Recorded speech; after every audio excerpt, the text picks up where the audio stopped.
अल्हम्दुलिल्लाहि रब्बिल आलमीन वस्सलातु वस्सलामु अला खातमिन नबिय्यीन। अहबाब, नमाज के मसाइल पर बात हो रही थी, तो आज सजदा सहव के हवाले से बताना है और बड़ा अहम मसला है। अक्सर लोग कंफ्यूज रहते हैं कि सजदा सहव हुआ है, वाजिब नहीं हुआ, क्या सूरतें हैं उसके वाजिब होने की। तो सबसे पहली बात तो ये है कि ये लफ्ज़ है सहव। अक्सर लोग सहू पढ़ते हैं, सजदा सहू, तो सजदा सहव होता है। तो सजदा सहव जो है, इसके करने का तरीका क्या है? जब नमाज में कोई कमी बेशी हो जाए, तो जब आखिरी कादा बैठते हैं 4 रकात या 2 रकात के बाद, तो उस वक़्त मुकम्मल अत्तहियात पढ़कर या कम अज़ कम अब्दुहु व रसूलुहु तक पढ़कर राइट तरफ सलाम फेरें, एक तरफ सलाम करें और 2 सजदे करें, और दोनों सजदों में 3 बार सुबहान रब्बियल आला पढ़ें, और उसके बाद फिर बैठकर मुकम्मल अत्तहियात, दुरूद और दुआ पढ़ें। तो ये सजदा सहव का तरीका है। यानी पहली दफ़ा जब बैठते हैं तो अक्सर हम अब्दुहु व रसूलुहु तक पढ़कर सलाम कर देते हैं राइट तरफ, फिर सजदा सहव करते हैं। लेकिन अगर आप मुकम्मल पढ़ लेते हैं दरूद पाक, उसके बाद दुआ पढ़ते हैं, तो इसमें कोई हर्ज नहीं है, बल्कि उलमा ने लिखा है कि बेहतर है ज़्यादा पढ़ लिया जाए, लेकिन अब्दुहु व रसूलुहु तक पढ़ लिया जाए तो काफ़ी होगा। बिल्कुल आपका सजदा सहव बगैर किसी कराहत के अदा हो जाएगा। अब अगला मसला ये है कि सजदा सहव वाजिब कब होता है। तो चंद सूरतें हैं जो मैं आपको बताऊंगा, उनको ज़हन में रखें और आप खुद फैसला कर सकते हैं कि यहाँ मुझ पर सजदा सहव हुआ है या नहीं, क्योंकि हर जगह तो निशानदेही नहीं हो सकती कि इस जगह सजदा सहव है, इस जगह सजदा सहव है। तो उसके उसूल बता देंगे तो आपको खुद पता चल जाएगा। सबसे पहली सूरत ये है कि कोई वाजिब छूट जाए, नमाज में जो काम करना वाजिब है वो अगर छूट जाए तो सजदा सहव वाजिब होता है। मसलन फ़र्ज़ की पहली 2 रकातों में सूरह फातिहा पढ़ना और उसके बाद सूरत मिलाना, ये दोनों वाजिब हैं।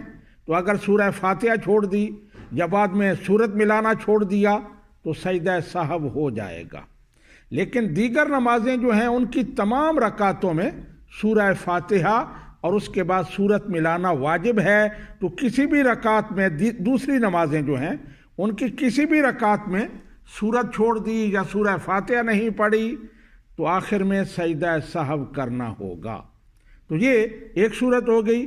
दूसरी सूरत ये है कि वाजिबात जो हैं, नमाज में जो चीज़ें वाजिब हैं, जो वाजिब बाद में है उसको पहले कर लिया, पहले वाले को बाद में किया, यानी वो मकाम उसका बदल गया, तो उससे भी सजदा सहव वाजिब हो जाएगा। उसकी भी यही मिसाल है कि हम रकातों में क्या पढ़ते हैं, पहले सूरह फातिहा पढ़ते हैं, फिर सूरत मिलाते हैं, लेकिन किसी ने गलती से औज़ु बिल्लाह और बिस्मिल्लाह पढ़ने के बाद सूरत मिला दी, सूरह इखलास पढ़ दी, उसके बाद अलहम्द शरीफ पढ़ दी, तो अब उस पर आखिर में सजदा सहव वाजिब होगा, तब उसकी नमाज होगी। एक और सूरत यह है कि किसी वाजिब में ताखीर हो जाए। मैंने बताया कि सूरह फातिहा पढ़ना और उसके बाद सूरत मिलाना वाजिब है। तो किसी शख्स ने सूरह फातिहा पढ़ी, उसके बाद खड़ा हो गया, सोचने लग गया आगे कौन सी सूरत पढ़नी है, याद नहीं आ रहा।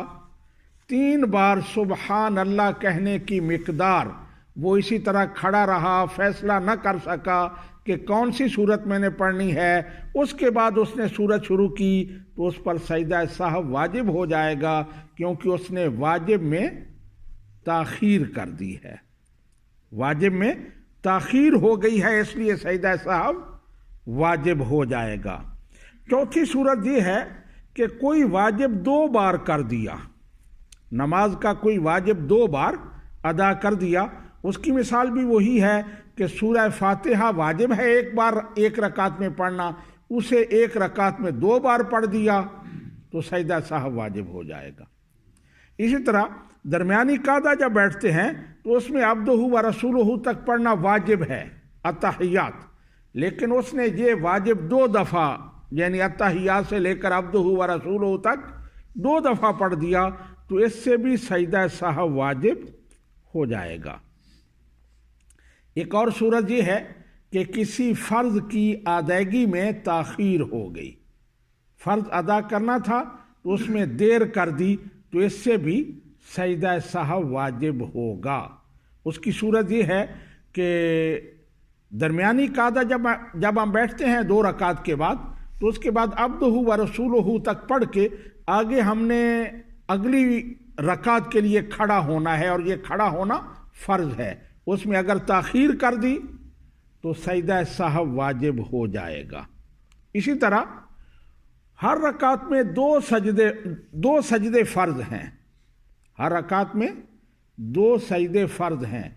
अब एक सजदा किया उसके बाद वो 3 बार सुबहान अल्लाह कहने की मिकदार सोचता रहा सजदा करूं या ना करूं, या फिर सजदा भूल ही गया छोड़ दिया, तो उस पर सजदा सहव वाजिब हो जाएगा।